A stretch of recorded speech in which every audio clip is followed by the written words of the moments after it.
انا کل شیء خلقناہ بقدر، بے شک ہر شے ہم نے پیدا کی ایک اندازے کے ساتھ، بہترین اندازے کے ساتھ۔ انا بے شک ہم نے کل شیء ہر شے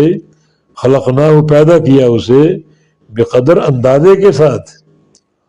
اللہ تعالیٰ ہر شے کا بہترین اندازہ لگانے والا اور اس اندازے کے مطابق ہر شے کو پیدا کرنے والا ہے۔ اور یہ سب چیزیں تقدیر میں لکھی ہوئی ہیں۔ یہ آیت کریمہ قدریہ فرقے پر رد ہے جو تقدیر کے منکر ہے، جبکہ تقدیر پر ایمان لانا ہمارے ایمان کی مبادیات میں سے،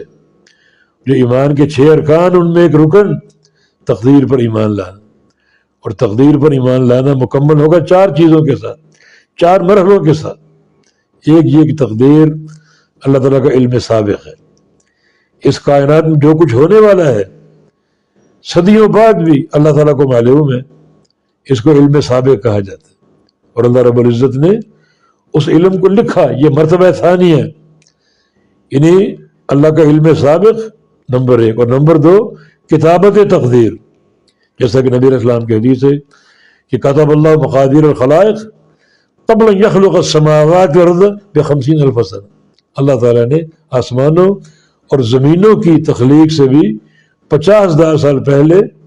ساری مخلوقات کی تقدیر لکھ دی تھی، یہ کتابت قدر۔ تو تقدیر پہلا مرحلہ اللہ کا علم سابق، دوسرا مرحلہ اللہ نے اس علم سابق کو لکھا، قلم سے لکھا، اور تیسرا مرحلہ یہ ہے کہ اس کائنات میں جو کچھ ہو رہا ہے اسی لکھے کے مطابق ہو رہا ہے، ایک بال یا سوئی کی نوک کے برابر بھی اس کی مخالفت نہیں ہے، بالکل جو لکھا وہی ہوگا،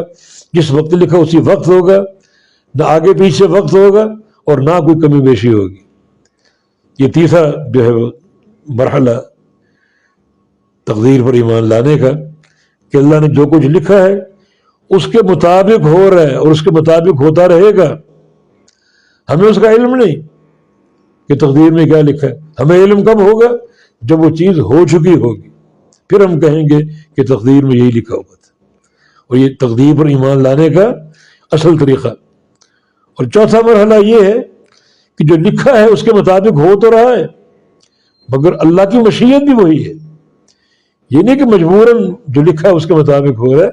اللہ کی مشیت بھی یہی ہے کہ وہی ہو جو اللہ نے فیصلہ فرمایا، وہ اللہ کا اندازہ ہے، وہ اللہ کا فیصلہ ہے۔ چنانچہ ان 4 مراحل کے ساتھ تقدیر پر ایمان لانا فرض ہے۔